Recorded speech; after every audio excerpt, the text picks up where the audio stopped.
Bitcoin, technical analysis, and macroeconomic fundamentals. By the end of this stream, you'll have everything you need to know about Bitcoin before anyone else does. Guaranteed. Now, I've talked about bullish fundamental divergence before, and I know it's not really a term, but it is a term in my books, and that's why I'm bullish, is because we see lower highs on the price action, but we have continued bullish fundamentals, the likes we've never even could fathom. Like a lot of the things that are happening right now, if they were to come out in 2021, would absolutely decimate the bull market in a good way. I mean, we would see green candles till the cows come home. You know, remember 2021, the bull run with the green candles? That's what we would see. So now we have lower highs coming in as fundamentals just amp up. It's a pressure cooker. It's what is it called in that song? Total eclipse of the heart. Give enough spark. I really need you to. What am I? Is it what is it called? A pressure cooker? No, God, that's not. There's a better word for it. Anyway, I'm forgetting it. So we have this buildup of pressure of bullish fundies out the Yahoo and price action making lower highs. That's just, I mean, it's as bullish as you can get. Now, can you imagine powder keg? That's it, right, Joe Suchak? You got it.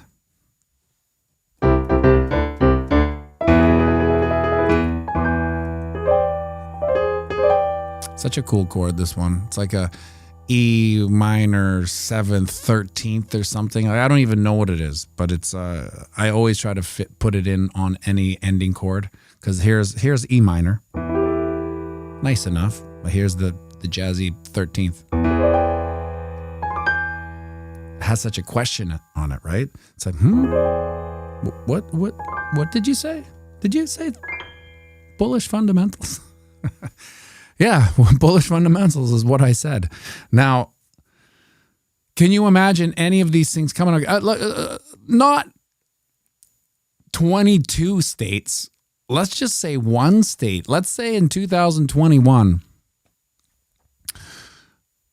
Texas said they were going to implement a strategic Bitcoin reserve. First of all, people would be like, what the hell is a Bitcoin strategic reserve? And now that's what... The funny part about the Bitcoin strategic reserve is that it's only us that know what the hell that is. Bitcoin strategic reserve. We're the only ones that know what it is. Outside of our bubble, the normies, you know, the friends that you may see on the weekend, they don't know what the hell a Bitcoin strategic reserve is. They'd be like, why is it strategic? And what kind of reserve would have Bitcoin? That's how far away from mass adoption we actually are, even though we know the bullish fundamentals, the positive bullish fundamentals divergence is happening because we have the big money, you know, the smart money. The smart money is aping in as hard as they can to Bitcoin. That's a given. Now, the fact that your average normie has no clue, it doesn't matter, because it's not the average normie that's going to come aping in anymore. That was last bull run. Now, could we see it? I guess, but it makes a lot of sense when you think at 200K, let's say Bitcoin's at 200K. You know how enormous a megalithic asset that is to the normie? Well, why would I put in $100 to 200K? It kind of makes sense, right? But only if you haven't been here long enough to know that 200K is basically $1 million in 4 years, or 8 years, whatever you want to put the price in. So yeah, it's not like putting in $100 at $100 and it goes to 100K, but it's still hella early considering who isn't here, which is what is it? 98% of the normie retail world. Now we know a lot of that's getting gobbled up into these ETFs. So a lot of those normies are just telling their guy, hey, get me some of that strategic Bitcoin reserve stuff. It sounds like it might be something I should look at. And then they get in. And that's where the actual normie retail is sneaking into Bitcoin under the cover of complete fear and greed and meh-dom, because no one knows about it. And in fact, we said yesterday, most of the time, whatever questions that were coming at me about Bitcoin, it's over. You can tell. The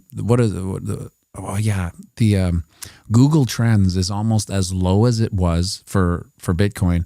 It's almost as low as it was for 2022 bear market. Now, I'd argue that it was a little more exciting in the bear market 2022 because you had carnage. It was like a car accident on the side of the road that everyone slows down. What is that called? Like Gawker's Row or something like that. Let's see what's happened there. I don't want to see it, but I do want to see it. All those the sickness of being human, the gallows curiosity. Anyway, that's what the bear market can at least release. There's blood and gore, rubberneckers, the rubberneckers, and to think that, like, bear in mind that what that Google Trends was down there. We relatively low 2022. We are now 5x'd from that price, and the Google Trends is still that low. It's very telling as far as our idea of retail, because you can really gauge retail by who's looking for it. Right now, the only thing that people are looking for are defense attorneys in Washington, D.C.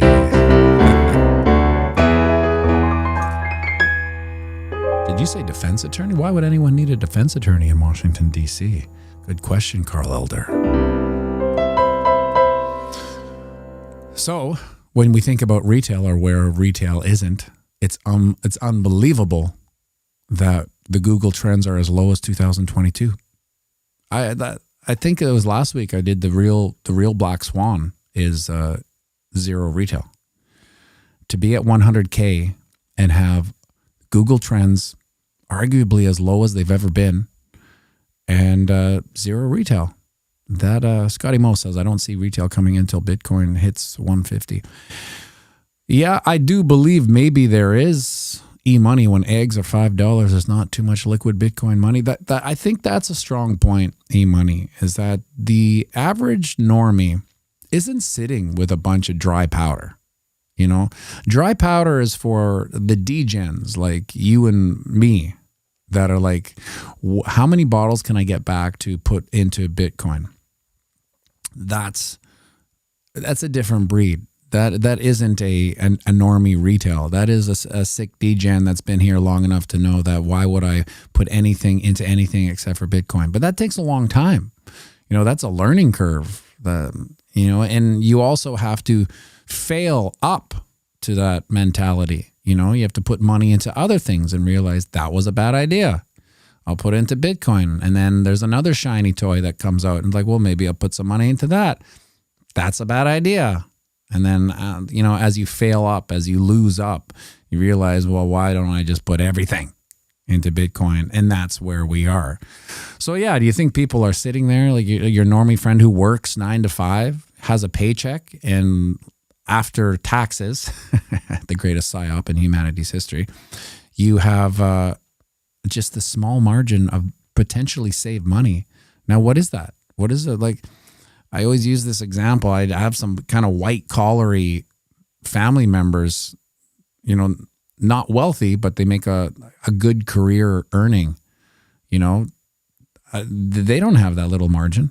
It's usually eaten up, and they make, arguably a lot of money, especially for Winnipeg. And, Winnipeg, you hear about the housing prices in Canada, and it's like, how does anybody live? Winnipeg's always behind, right? So although everything's overvalued still, it's not like Toronto or Vancouver where, a shithole costs $2 million. I don't even know how that happens.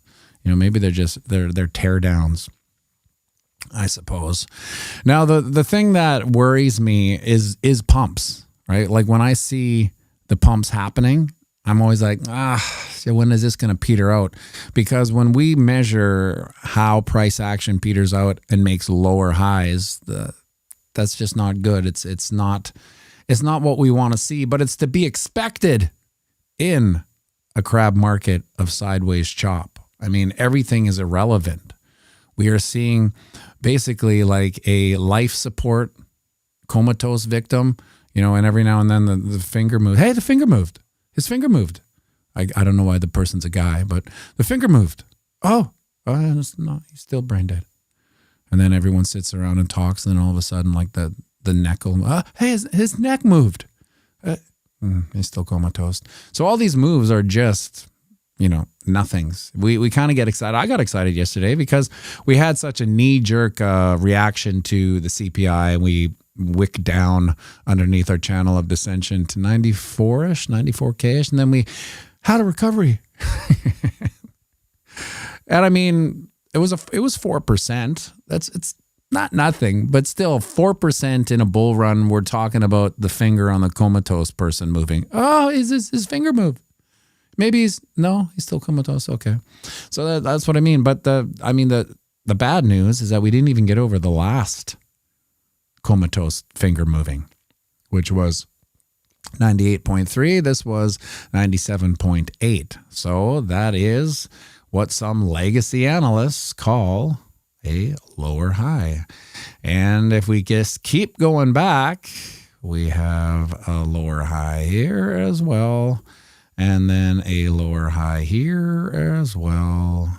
Anyway, you get what I'm going to get rid of these. These are noisy. It's noisy enough, this noisy little so-and-so. Essentially, the point is, Randy Hipper, give us a God candle already. God damn it, give us a God candle. No doubt, eh? That's where the bullish fundamental divergence comes into play. That's a channel of descension, Terry Crow, which generally breaks up.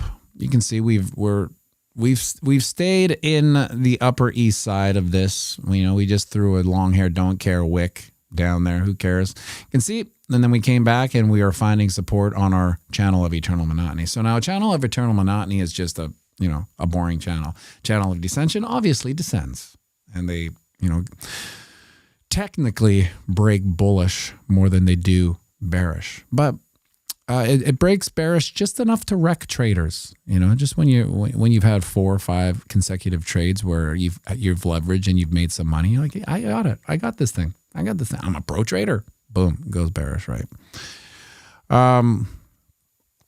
So every time we do have a pump, I'm like, please make a higher high. And it doesn't. So where is the first higher high we need to make? It's right here. We need to close a candle above 102. So we're going to put in 102 just so everybody knows 102. This is where we got to be, 102 or bust. Everything else will be a lower high compared to this. Now, can we get up here and close a candle at about 100K at the 200 moving average? Yeah, wouldn't be bad. Wouldn't be horrible, but it would still be a potential lower high. We don't want that. We need to make a higher high. Even this at 102 is arguably still a lower high compared to, our 105. But that is the all-time highs, right? Think about where we are right now. We are arguably 10% away from all-time highs over 100K. You tell someone 100K 2 years ago when it was 16, they call you insane, which they did. They thought I was crazy when I said, historically, this is a great time to buy at 16K. You got to be kidding me. Yeah, it'll probably go to, for sure 100K this bull run. You're crazy. Anyways, here we are. And with Google Trends at its all-time low, retail non-existent, and we're 10% off an all-time high. This is like being in 2021, November 21, and it being like at 55,000, roughly 10% off of 60K or whatever the hell it was. This is the funny thing about our memory. We don't even know what we don't know. Like the highs and lows of last bull run are just like, meh, I don't know. I don't remember. Was there pullbacks? I don't remember pullbacks. Yeah, there was devastating pullbacks. Devastating pullbacks of 30K. That's another reason why I'm kind of scared about a pullback, is that I just don't think the dead body that's circling the drain, that's comatose right now, which is retail and sentiment, I don't think it can handle the pressure. I think we might hear a flat line at that point. There's just a 30% dip. Maybe it will get engagement. People seem to be excited when it crashes a little more than when it pumps. I'm not sure. Randy Hipper smashed the likes. 37. Wow. You can tell nobody cares about Bitcoin today, or this channel anyway. We'll see how it goes. 37 likes to get 100. Get Duke's shutout this whole week. That's right. He's getting a complex now. Why can't you get 100 likes? I don't know. Don't ask me. Squeaky McGee, yeah, the BitBoy thing. I was starting to get like some weird feelings about that. Like as screwed up as anyone is, we don't want someone to, do something that horrible, especially when he is, scrape away everything that's been done. He's still a dad. He's still someone's dad. He's still someone's son. He's still someone's, boyfriend or ex-husband. You know what I mean? So, Alex, I care. Yeah. There he is. Duck. So yeah, I'm glad that it looks like from the chat he's been found, or I don't know, but whatever. Mr. Mark says he's an ace, but he is the reason that I got so interested in crypto. Yeah, like make no mistake, I for sure wouldn't be here if it wasn't for him and TJ. I actually think it's Nicky Diamond's DeMonte is the reason why I'm here, because he was at the time, a little history here. Nicky Diamonds was the head of programming, whatever that is. It's weird because when I got involved with that channel, BitBoy's channel, they were only like 9 months into a bullish swing. Like the likes, I don't know if YouTube's ever seen. Now, I've learned some things about YouTubers that you can pay to play. Now, I'm not saying there was pay to play there, but I mean, you go from 10,000. Like imagine my channel. I started watching BitBoy when his channel was my channel, 12,000 subs, and within 9 months it had 1 million. Like I don't think I've seen that happen again. It's almost impossible to think that could happen. Maybe it does. I'm sure, pretty girls who are making videos of cats falling off toasters, that would maybe have a hyper exponential gain of 1 million. But anyway, when I got in touch with them, it was Nicky DeMonte that got back to me, and I'm sure he did it on his own. It wasn't like he was showing them. I don't know, but I'm just saying, it's my opinion that if it wasn't for Nicky Diamond's DeMonte, my little whatever it was, the video I sent them, I should put it. I was gonna put my original audition, if you can call it that, video. I was gonna play it. Maybe I will, but it's just so hard for me to watch because it's kind of like this. Do you remember, when you see an old Simpsons and you listen to Homer's voice, you're like, that's not Homer's voice, right? But it is. But it just took a long time for the voice to become the Homer's voice we know. And that's with any YouTube channel, there's this arc of learning and what's easy, what's reproducible, what can I do every day without, giving myself an early grave, right? So all those things are factors. So when I see if you'd like to see the audition video, put it in I'll check I'll make you a deal. If you come back after this stream's done, beat the bots, because as dead as retail is, the bots are still unbelievable. They'll just fill up this comment section.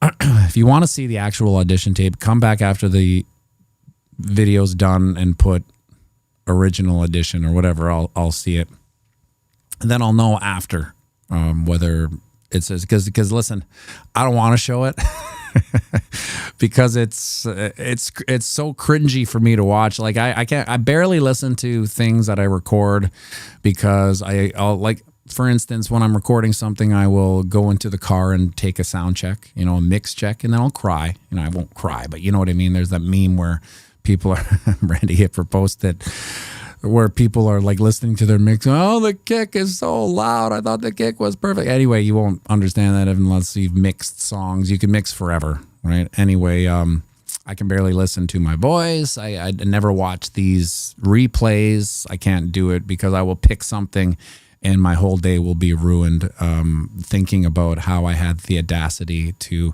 do that in front of people. So I just don't do it. Derry Crow says, I can't take listening to Ben talk anymore. It hurts my head, all that drama. Yeah, it feels like the National Enquirer at this point. Remember the National Enquirer? I don't know if that's things still around. But yeah, here's the thing. Randy Hipper says it's super hard to listen to yourself. Yeah, because you make, when you're doing these type of live stream, mental like streams of consciousness, there's no script. There's not like I'm going to go, okay, and now what am I going to talk about, right? If you don't disengage your mind and let your mind talk, you're just not going to talk about anything.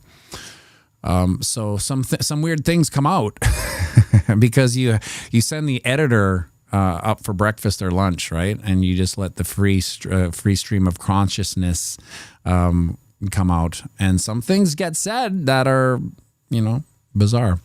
Mr. Mark, Ben has rugged multiple projects, and I have been a part of some of them. I don't trust him as he shows all the signs of someone who relapsed or is currently using. Yeah, I think there's some truth to that. If there's one thing I have experience with being a musician in bands is addicts. And I know how charming they are, and I know how much we want to root for them, if that makes any sense. Because you want people that are not doing well to get better. And it's kind of like the way gratitude works. So when you're in a state of gratitude, you're actually welcoming positive energy into your life. You kind of become this vessel for positivity coming into you.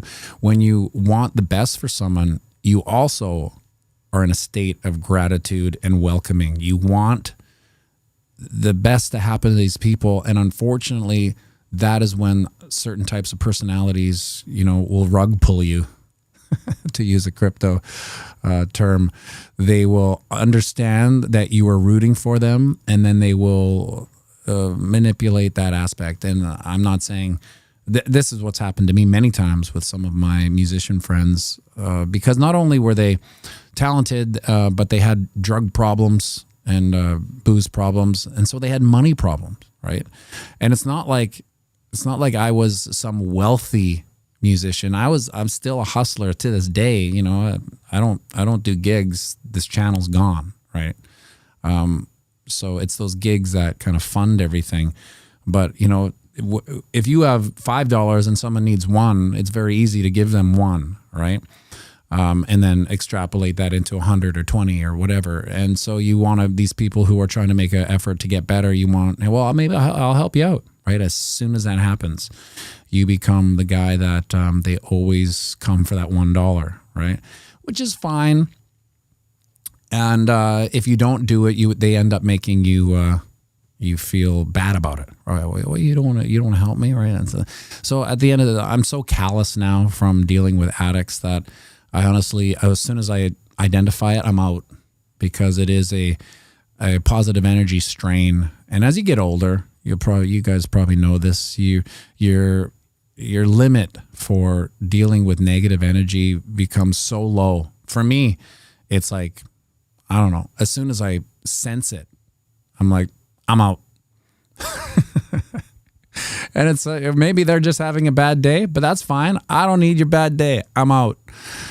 And that's why, you know, as you get older, your social circle starts to diminish, you know. And if you're, so let's say Randy Hipper, if she's still there, if she's, well, I would argue that maybe Randy Hipper's social circle is diminishing too, because she's kind of entering a phase where, you know, being on YouTube is different from, you know, a normal person, right? So there'll be that. And then anyway, as you get older, the concept of not having a robust social circle kind of makes, I guess it's sad, you know, oh, it must be lonely, right? No, because I would argue that having deficit guests as friends, you know, people that, you know, take or want or are negative energy, I would say being alone is better than being around those people, right? And that takes a long time to figure out, you know, because a lot of people's significance comes from their social circle. Why am I significant? Because I belong to this tribe, you know. And if you exit that tribe, well, are you no longer significant? That's the big look at this on the daily chart. I still can't get over this. 4 straight days of razor thin margin. It's crazy. That is how I wonder if let's take a look at this before we say goodbye today. This little channel of eternal monotony, I'm going to go from from candle to candle, really. This is 13%. Let's check out the summer bummer, candle to candle. Basically here to, let's go here, 22%. So it's hard to believe, but right now we are experiencing less volatility / volume / price movement than the summer bummer. And I thought the summer bummer was tough. It was 8 months, 9 months. But here's an interesting thing. If you've watched this channel, I usually make production videos, right? There'll be a 5 or 6 minute video discussing what happened in the market.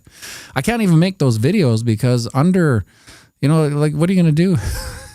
What are you going to talk about these 4 days where absolutely nothing happens, right? Yeah, bad fox. It is a quiet. I call it the eye. We're in the eye of the storm. You know, we got through it in November, December, and then January is just quiet, too quiet, and that's where we are now.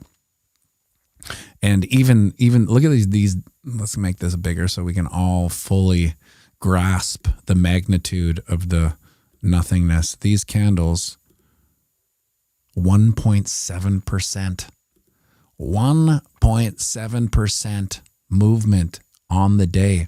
And that was with some decent recoveries, which is insane. It was a recovery yesterday and it was only 1.7 a daily move, even though it was wick to wick 4%. Carl Elder, quick theory.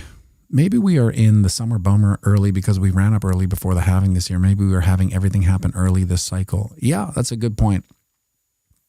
What do they call a left truncated bull run? A lot of these questions and theories are the things that slosh around in me noodle when I'm impatient, right? Everyone gets impatient. It's not abnormal to sit here and get angry at the market. It's absolutely normal to get impatient, especially when the price isn't moving up or down. At least when it's down, the comatose body's like, oh my God, is this feet wiggling? Yeah. Still brain dead. So these are some of we try, it's a copium, right? It's like, I go through it almost every day. Copium on many levels of this market, you know? And the problem is that we get so involved in the day-to-day ramblings of the market that it's easy to get caught in this never-ending impatience because it doesn't, in a daily move of 2%. I mean, there's literally nothing to talk about except for the fact that there's endless bullish fundamental divergence. And that's why, as the serpent needs its tail, that's why I'm still bullish. Carl Adler, that's usually when price finally moves, when everyone stops poking it with a stick. Significant, it will move. Yeah, I actually wait for the... YouTube is a good metric for when the price is going to move. So when people stop watching Bitcoin content like they have, that's a good signal. That's a good signal that the market's like the coast is clear for the market to poke that green candle through everyone's head because they've looked away. And that's what happens with the market. We've gone over this many times. It's, there's really a dozen days a year that the green thing spikes through the comatose victim's head. There's really 12 days. It's really one day a month if you want to break it up into a nice little pie. One day a month. And the rest of the time, this is why I love the Bitcoin community, because we are such glutton for punishment. We spend the majority of every year bearish. We hold this emotion of bearishness, but we have an all-encompassing bullish nature. That's why we're here. But we do spend the day being the sparring partner of the market. We're never going to win this fight, so to speak, but we're practicing with the market. Oh, don't hit me so hard. I'm just practicing. Oh, don't hit me so hard. That's what we do for literally 90% of the year. We're getting punched by the market. And then, 10% of the year we're up. And that's why I guess we continue to wait. And then at the end of the day, a low time horizon solves all problems. Make sure you like and subscribe.